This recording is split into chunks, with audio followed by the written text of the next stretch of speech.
الحمد للہ رب العالمین والعاقبۃ للمتقین والصلاة والسلام علی نبیہ الکریم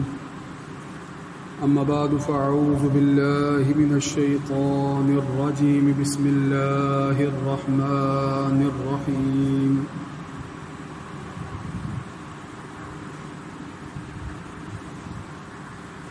اطیعوا اللہ واطیعوا الرسول وقال اللہ تبارک وتعالی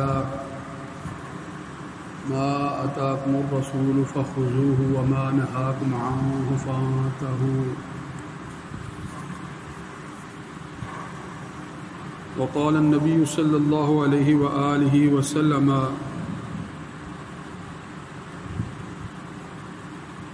عن ابی ہریرہ رضی اللہ تعالی عنہ قال قال رسول اللہ صلی اللہ علیہ وآلہ وسلم المتمسک بسنتی عند فساد امتی له اجر شہید وقال اللہ تبارک وتعالی ان اللہ وملائکتہ یصلون علی النبی یا ایہا الذین آمنوا صلوا علیہ وسلموا تسلیما اللهم صل على سيدنا ومولانا محمد وعلى آل وأصحاب سيدنا ومولانا محمد وبارك وسلم عليه سامعین محترم، پچھلے جمعۃ المبارک کو میں نے آپ کے سامنے حضور نبی کریم علیہ الصلاۃ و تسلیمات کی بعثت کے مقاصد قرآن کی روشنی میں بیان کیے تھے، اور یہ بات میں نے آپ کے سامنے رکھی تھی کہ اللہ رب العزت نے بے شک ایمان والوں پر یہ احسان فرمایا ہے کہ اپنے پیغمبر کو ان کے درمیان مبعوث فرمایا.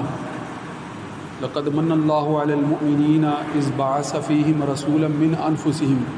یعنی ایک رسول جو انہی میں سے ہے ان کو مبعوث فرمایا، اور وہ آپ اپنا فریضہ نبوت کس طرح سے سر انجام دیتے ہیں؟ یتلو علیہم آیاتہ، وہ ان کے سامنے اللہ کی آیات کو پڑھ کر سناتے ہیں، وَيُزَكِّيهِمْ، اور ان کا تزکیہ فرماتے ہیں، وَيُعَلِّمُهُمُ الْكِتَابَ وَالْحِكْمَةَ، اور ان کو کتاب و حکمت کی تعلیم دیتے ہیں. آج اسی پس منظر میں جو بات کرنی ہے وہ یہ ہے کہ رسول اللہ صلی اللہ علیہ وآلہ وسلم کی اتباع میں ہی اللہ کی اتباع ہے، اور اس دور میں بھی اور آئندہ آنے والے ادوار میں بھی آپ صلی اللہ علیہ وآلہ وسلم یعنی اسوہ حسنہ، اسوہ رسول صلی اللہ علیہ وآلہ وسلم کے بغیر کامیابی، نجات یا فلاح ممکن نہیں ہے. اگر پہلی بات تو یہ ذہن میں رکھنی ہے کہ اس دور میں بھی، جدید دور میں بھی، نجات کا واحد راستہ آپ صلی اللہ علیہ وآلہ وسلم کی اتباع ہی میں ہے. آپ صلی اللہ علیہ وسلم کی اتباع کے بغیر نجات ممکن نہیں ہے. پھر یہ بات بھی بڑی اہم ہے، اس بات کی وضاحت میں انشاءاللہ کچھ احادیث میرے سامنے ہیں، میں آپ کے سامنے ان کا مفہوم جو ہے وہ رکھوں گا. آپ نے جو بنیادی بات ذہن میں رکھنی ہے وہ اتباع کا مفہوم ہے. پیروی یا اتباع کا مفہوم کیا ہے؟ حقیقت میں اتباع کہتے کسے ہیں؟ اتباع اسوہ حسنہ کہ جس کے اندر اللہ کی اتباع ہے، اس کا معنی اور مفہوم آپ نے پہلے سمجھنا ہے. اور ہم جب اللہ رب العزت یہ فرما رہا ہے کہ من یطیع الرسول فقد اطاع اللہ، کہ جس نے رسول کی پیروی کی، جس نے رسول کی اطاعت کی رسول سے مراد رسول اللہ صلی اللہ علیہ وآلہ وسلم ہے، رسول اللہ صلی اللہ علیہ وآلہ وسلم ہے، اور آپ کا اسوہ حسنہ ہے، آپ کی تعلیمات ہیں، تعلیمات نبویہ کی جس نے اتباع کی تو حقیقت میں اس نے کیا کیا؟ من یطع الرسول فقد اطاع اللہ، اس نے یقیناً اللہ کی اطاعت اختیار کی۔ رسول کی اطاعت میں یعنی آپ صلی اللہ علیہ وسلم کی اطاعت میں اللہ کی اتباع ہے، اللہ کی پیروی ہے، اللہ کے حکم کی تابع داری ہے، اللہ کے فرمان الہیہ جنہیں کہتے ہیں، اللہ کے فرمان کی بجاوری ہے آپ صلی اللہ علیہ وآلہ وسلم کی اتباع کی۔ اور دوسری جگہ پر بھی یہ حکم موجود ہے کہ اطیعوا اللہ و اطیعوا الرسول، اللہ کی اتباع کرو، رسول صلی اللہ علیہ وآلہ وسلم کی اتباع کرو۔ اچھا، اب رسول اللہ صلی اللہ علیہ وآلہ وسلم کی اتباع ہے کیا؟ یقیناً آپ کی اتباع کیسے ہوگی؟ یہ اس وقت تک ممکن نہیں ہے جب تک اس بات کا علم نہیں ہوگا کہ کس چیز پر عمل کرنا آپ کی اتباع کہلائے گا۔ اس چیز کی بھی جو ہے وہ قرآن مجید نے وضاحت فرمائی ہے، اور وہ کیا ہے؟ لقد کان لکم فی رسول اللہ اسوۃ حسنہ، کہ تمہارے لیے آپ صلی اللہ علیہ وآلہ وسلم کے اسوہ حسنہ کا جو نمونہ ہے، بہترین نمونہ آپ صلی اللہ علیہ وسلم کے اسوہ حسنہ کے اندر جو ہے وہ مضمر ہے، اسی کے اندر پوچھیں گے۔ اچھا، معاملے کو اب ایک اور پہلو سے بھی آپ نے ذہن میں رکھنا ہے۔ قرآن اللہ کا کلام ہے، قرآن اللہ کا یہ وحی الہی ہے، یہ وحی الہی آپ صلی اللہ علیہ وآلہ وسلم پر نازل ہوتی ہے، اور جب آپ صلی اللہ علیہ وآلہ وسلم قرآن کی آیات لوگوں کے سامنے رکھتے ہیں، اور پچھلے جمعہ کو میں نے یہ بات تفصیل سے کر دی تھی کہ وہ صرف آیات کو لوگوں کو پڑھ کر نہیں سنا رہے، بلکہ کتاب و حکمت کی یعنی ان آیات کی وضاحت بھی فرما رہے ہیں، ان کے معنی اور مفاہیم سے بھی لوگوں کو آگاہ فرما رہے ہیں۔ لہذا آپ صلی اللہ علیہ وآلہ وسلم جو عمل کر رہے ہیں، جو کر کے دکھا رہے ہیں، وہ آپ کی سیرت ہے، وہ آپ کا اسوہ ہے، وہ آپ کی احادیث ہیں، وہ آپ کی سنت ہے، جو کچھ کر کے دکھا رہے ہیں۔ اور چاہے اس کو جو ہے وہ قولی احادیث یعنی آپ صلی اللہ علیہ وسلم نے جو باتیں زبان سے صادر فرمائی ہیں قولی احادیث کہیں، یا عملی طور پر وہ آپ نے کر کے دکھایا ہو، عملی طور پر کر کے دکھایا ہو، فعلی احادیث کہیں، یا آپ صلی اللہ علیہ وآلہ وسلم کے سامنے صحابہ رضوان اللہ علیہم اجمعین نے کوئی عمل کیا ہے اور آپ نے اس پر خاموشی اختیار فرمائی ہے، تو وہ بھی حدیث کے درجے میں ہے، وہ بھی احادیث شمار کی جائیں گی، اسے تقریری احادیث کہتے ہیں۔ اور وہ احکام جن پر آپ صلی اللہ علیہ وآلہ وسلم ساری زندگی عمل پیرا رہے ہیں، وہ سنت رسول کہلاتے ہیں، یعنی جن احکام پر آپ صلی اللہ علیہ وآلہ وسلم نے مستقل عمل کر کے دکھایا ہے۔ مثلا اقوال کا تو یہ معاملہ ہو سکتا ہے نا کہ کوئی قول کسی خاص موقع پر بول دیا یا فرما دیا یا کہہ دیا، تو وہ اس خاص موقع سے خاص پس منظر سے تعلق رکھتا ہے، مگر بہت سے آپ کے معمولات مستقلاً آپ ان معمولات کے ساتھ جو ہے وہ زندگی گزارتے ہوئے صحابہ کے سامنے اپنا نمونہ عمل پیش کر رہے ہوتے تھے۔ یعنی آپ صحابہ کے سامنے جو ہے وہ جس طرح سے مستقل 5 وقت نماز اور پھر رمضان المبارک کے مہینے میں روزے، یا پھر آپ کے عام معمولات روزہ رکھنے کے متعلق جو تھے، یا اسی طرح جو ہے وہ آپ حج کر کے جو ہے وہ لوگوں کے سامنے جو اپنا اسوہ پیش کر رہے ہیں اور اس کی جو ہے وہ تاکید فرما رہے ہیں کہ یہ اعمال اس کے مطابق ہی کیے جائیں گے، وہ ساری کی ساری آپ کی سنتیں ہیں، وہ آپ کی ساری سنتیں ہیں۔ لہٰذا آپ نے جو اسوہ، جس کو اسوہ حسنہ قرآن نے فرمایا ہے، جو کچھ آپ نے کر کے دکھایا ہے وہ اسی لیے تو کر کے دکھایا ہے نا کہ اس کے مطابق تم نے زندگی گزارنی ہے، اسی لیے تو کر کے دکھایا ہے نا۔ وہ قرآن کی وضاحت ہے، وہ قرآن کی تفسیر ہے، اس کو ہم وحی غیر مطلوب بھی کہتے ہیں، وحی مطلوب اور وحی غیر مطلوب کا فرق آپ اگر نہیں سمجھتے تو میں مفسراً آپ کے سامنے یہ رکھ دیتا ہوں بات کہ قرآن مجید جس کی تلاوت کی جاتی ہے وہ وحی مطلوب ہے، قرآن مجید. اور قرآن مجید کے علاوہ بھی آپ صلی اللہ علیہ وآلہ وسلم کی طرف احکامات نازل ہوئے ہیں. آپ کی جو احادیث ہیں، آپ کے اقوال ہیں، آپ کے افعال ہیں، یہ بھی تو اللہ ہی کے حکم سے ہیں، اللہ ہی کی طرف سے وحی کرتا ہے. یہ نہیں ہے کہ قرآن تو اللہ کا کلام ہے اور آپ صلی اللہ علیہ وآلہ وسلم قرآن کے علاوہ جو کچھ فرما رہے ہیں وہ اللہ کی طرف سے نہیں ہے. ایسا نہیں ہے. یہ نقطہ بڑا سمجھنے کے حوالے سے اہم ہے، اس پر آپ نے غور کرنا ہے کہ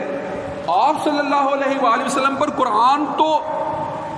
وہ الفاظ بعین ہی وہ الفاظ نازل ہو رہے ہیں جو آپ آگے صحابہ تک پہنچا رہے ہیں، اور آج تک جو ہے وہ محفوظ شکل میں ہمارے پاس وہ الفاظ موجود ہیں. وہ الفاظ ہیں جن کا تکلم اللہ رب العزت نے خود فرمایا ہے، اور جبرائیل امین کے ذریعے سے ہم تک وہ الفاظ آپ صلی اللہ علیہ وسلم کے تک پہنچے اور آپ کے ذریعے سے پھر ہم تک پہنچے ہیں. وہ الفاظ ہیں جو بعین ہی الفاظ ایسے ہی اللہ نے کلام فرمایا ہے اور ایسے ہی ہم تک پہنچے ہیں. مگر آپ صلی اللہ علیہ وآلہ وسلم پر قرآن مجید کے علاوہ بھی جو ہے وہ وحی نازل ہوا کرتی تھی، اور آپ صلی اللہ علیہ وآلہ وسلم تک احکام پہنچایا کرتے تھے. بہت سے احکام ایسے ہیں، ہم جانتے ہیں کہ قرآن میں ان کی حرمت کا ذکر نہیں ہے، قرآن میں ان کی ممانعت کا ذکر نہیں ہے، مگر آپ صلی اللہ علیہ وآلہ وسلم نے ان کے کرنے سے منع فرمایا ہے. تو کیا آپ اپنی طرف سے وہ منع فرما رہے ہیں؟ نہیں، وہ اپنی طرف سے منع نہیں فرما رہے بلکہ اللہ ہی کے حکم سے منع فرما رہے ہیں. اللہ کی طرف سے نازل کردہ وحی کے نتیجے میں ہی وہ آپ تک پہنچنے والے احکام ہیں، مگر ان کے الفاظ اللہ کی طرف سے نازل کردہ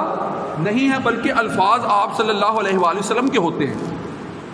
آپ اس کو یوں بھی سمجھ سکتے ہیں کہ جس طرح ہم کوئی تفسیر کی کتاب پڑھتے ہیں اور مفسرین کرام تفسیری نکات بیان فرما رہے ہوتے ہیں قرآن و احادیث ہی کی روشنی میں، تو جب وہ تفسیر بیان کر رہے ہوتے ہیں تو وہ الفاظ مفسرین ان کا انتخاب خود کر رہے ہوتے ہیں، مفسرین ان کا انتخاب خود کر رہے ہوتے ہیں، اور ان معنی کو جو قرآن و سنت کی روشنی میں متعین ہوتے ہیں ان معنی کو واضح کرنے کے لیے جو ہے وہ جو الفاظ وہ منتخب فرماتے ہیں وہ الفاظ ان مفسرین کے ہوتے ہیں. اسی طرح آپ سمجھیے کہ قرآن مجید کے الفاظ تو اللہ کے الفاظ ہیں، مگر آپ صلی اللہ علیہ وآلہ وسلم کی احادیث انہی قرآنی الفاظ کی وضاحت ہیں، مگر وہ الفاظ اللہ کی طرف سے نازل کردہ نہیں ہے، وہ آپ صلی اللہ علیہ وآلہ وسلم کے منتخب کردہ الفاظ ہیں. اس لیے وہ الفاظ قرآن کی طرح تلاوت تو نہیں کیے جاتے، مگر احادیث کا وسیع ذخیرہ ہمارے پاس محفوظ شکل میں موجود ہے، اس لیے وہ الفاظ بھی ہم تک پہنچے ہیں جو قرآن کی وضاحت میں آپ صلی اللہ علیہ وآلہ وسلم نے فرمائے ہیں.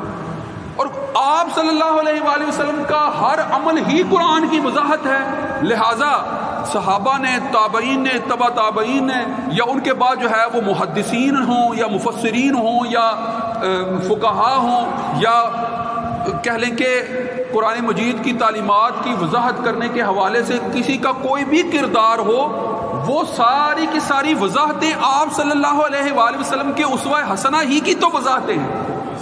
وہ آپ کی اسوہ حسنہ کی وضاحتیں ہیں. لہٰذا ہم نے کس پر عمل کرنا ہے؟ جو وضاحت کے ساتھ ہم تک آپ صلی اللہ علیہ وآلہ وسلم کے اسوہ حسنہ کے حوالے سے جو بھی بات پہنچ چکی ہے، جو بھی خبر پہنچ گئی ہے، جو بھی حکم جو ہے وہ ہم تک پہنچ گیا ہے، ہم نے اس پر عمل کرنا ہے. جب مستند ذریعے سے ہم تک خبر پہنچ جاتی ہے کہ یہ بات آپ صلی اللہ علیہ وآلہ وسلم نے فرمائی ہے، یہ قول آپ صلی اللہ علیہ وآلہ وسلم کا ہے، اور یقیناً آپ جانتے ہیں کہ صحائف ستہ کے ذریعے سے، سیرت کی کتب کے ذریعے سے، مفسرین کرام کی بہت سی وضاحتوں کے ذریعے سے آپ صلی اللہ علیہ وآلہ وسلم کے اسوہ حسنہ کی ہر روشنی جو ہے وہ ہم تک تفصیل کے ساتھ جو ہے وہ پہنچ چکی ہے، اور وہ ساری کی ساری قرآن کی وضاحت ہے، اور قرآن اللہ کا کلام ہے. جب اس اسوہ حسنہ کے اوپر ہم عمل پیرا ہوتے ہیں تو اللہ کے کلام پر عمل پیرا ہوتے ہیں، اور جب اللہ کے کلام پر عمل پیرا ہوتے ہیں تو یقیناً اللہ کے احکام ہی کو ماننے والے ہوتے ہیں. اسی لیے فرمایا جا رہا ہے کہ من یطع الرسول فقد اطاع اللہ، جس نے رسول کی اتباع فرمائی وہ اللہ کی اتباع، جس نے رسول کی اتباع. یہ بات اگر اس بات کو آپ تفصیل سے سمجھ گئے ہیں تو اب جدید دور کے حوالے سے یہ بات بھی ذہن میں رکھیے گا کہ جس طرح اللہ نے اپنی کتاب کی حفاظت کا ذمہ لیا ہے خود، اِنَّا نَحْنُ نَزَّلْنَا الذِّكْرَ وَإِنَّا لَهُ لَحَافِظُونَ، کہ بے شک ہم نے اس ذکر کو یعنی کتاب کو اللہ رب العزت خود فرما رہے کہ ہم نے نازل فرمایا اور ہم اس کی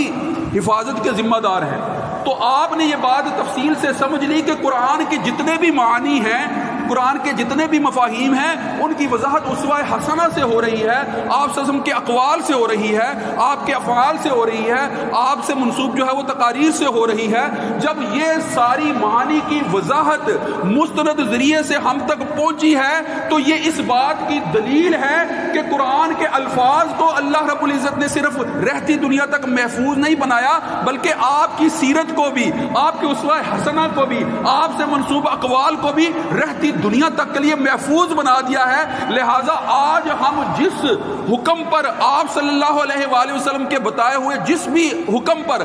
عمل کرتے ہیں، جس بھی آپ صلی اللہ علیہ وآلہ وسلم کی سیرت کے پہلو کو جو ہے وہ سیکھ کر سمجھ کر اس کو اپنی زندگیوں کا حصہ بناتے ہیں، تو یقیناً ہم اس محفوظ سیرت پر عمل کرنے والے ہوتے ہیں جو قرآن کے معنی اور مفاہیم کی صورت میں ہمارے سامنے محفوظ شکل میں پہنچا دی گئی ہے۔ پھر آپ صلی اللہ علیہ وسلم کی احادیث سے ہمیں آنے والے ادوار کے بے شمار حالات سے بھی آگاہی ہوتی ہے، اور اسی روشنی میں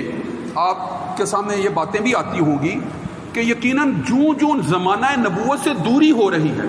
جوں جوں آپ صلی اللہ علیہ وآلہ وسلم کے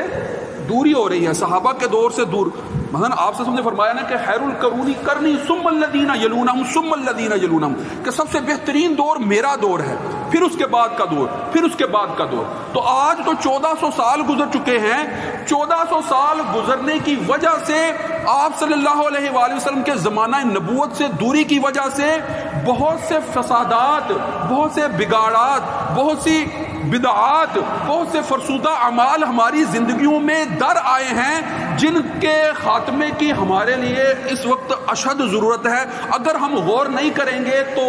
یقیناً وہ ہمیں مزید دین سے دور کرتے چلے جائیں گے۔ اس حوالے سے آپ صلی اللہ علیہ وآلہ وسلم کا ایک فرمان ہے جو سب سے آخر میں آپ کے سامنے رکھتا ہوں، وہ آپ نے ذہن نشین رکھنا ہے۔ شروع میں وہ روایت جو ہے وہ آپ کے سامنے رکھ چکا ہوں کہ حضرت ابو ہریرہ رضی اللہ تعالیٰ عنہ سے روایت ہے، عن ابی ہریرہ رضی اللہ تعالیٰ عنہ قال قال رسول اللہ صلی اللہ علیہ وآلہ وسلم، کہ آپ صلی اللہ علیہ وآلہ وسلم نے فرمایا المتمسک بسنتی، یعنی جو کچھ میرا عمل ہے، جو کچھ میری سنت ہے، آپ سے کے اقوال ہوں، آپ کے افعال ہوں، احادیث، اور اب من حیث المجموع بسنتی کو آپ کہہ سکتے ہیں کہ آپ کا اسوہ حسنہ، آپ کا اسوہ حسنہ، من حیث المجموع آپ یہ کہہ سکتے ہیں، مگر سادہ الفاظ میں آپ کی سنت، آپ سے ثابت شدہ عمل، آپ صلی اللہ علیہ وآلہ وسلم سے ثابت شدہ حکم، جو کوئی اس کو مضبوطی سے پکڑے رکھے گا، کب مضبوطی سے پکڑے رکھے گا؟ اند فساد، فساد کے وقت۔ یہ زمانہ فساد کا زمانہ ہے، یہ دور فساد کا دور ہے، اس میں جو ہے وہ ابہامات بہت ہیں، اس میں اشکالات بہت ہیں، اس میں جو ہے وہ سنت سے دور کرنے والے اقدامات بہت ہیں، مگر رسول اللہ صلی اللہ علیہ وآلہ وسلم نے آنے والے دور کے اس خاصے کو پہلے سے ہی بھانپتے ہوئے آنے والے دور کے افراد کے لیے ہدایت فرما دی کہ اس دور کے اندر اگر کوئی شخص میری سنت کو جو ہے وہ تھامے رکھے گا، مضبوطی سے پکڑے رکھے گا، یعنی اس پر عمل پیرا رکھے گا، کس وقت؟ جب ان فساد امتی، میری امت کے فساد کا دور ہوگا، تو اس کے لیے اجر الشہید،